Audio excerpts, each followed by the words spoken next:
Good afternoon everyone. So, luluto na po ako ngayon ng aming dinner. So, ang lulutuin ko po ay sinigang na seafood.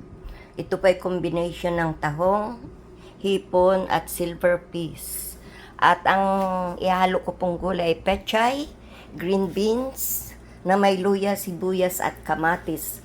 So, eto po, nagpakulo na po ako ng tubig. Lalagyan ko na po ito ng sibuyas, luya at kamatis. Po, nailagay ko na po. So, pakukulin ko lang po ito ng mga ilang minuto bago ko po ilagay ang ating mga lulutuin. So, ang una ko pong ilagay ay itong tahong dahil ang hipon at saka ang silverfish ay madaling lutuin.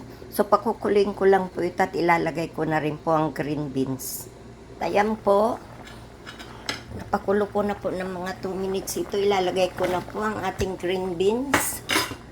At pakuloyin ko lang po ng mga 1 or 2 minutes. Ilalagay ko na po ang ating hipon at silverfish.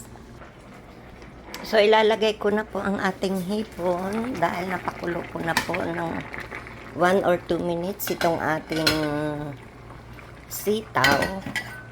So, eto na po. Nilagay ko na po ang ating hip. So, inilagay ko na rin po ang pechay. At eto po, luto na po ang ating sinigang na seafood na may tahong, hipon at silverfish. I hope nagustuhan po ninyo ang aking niluto again today. So, I'll see you again tomorrow. Bye!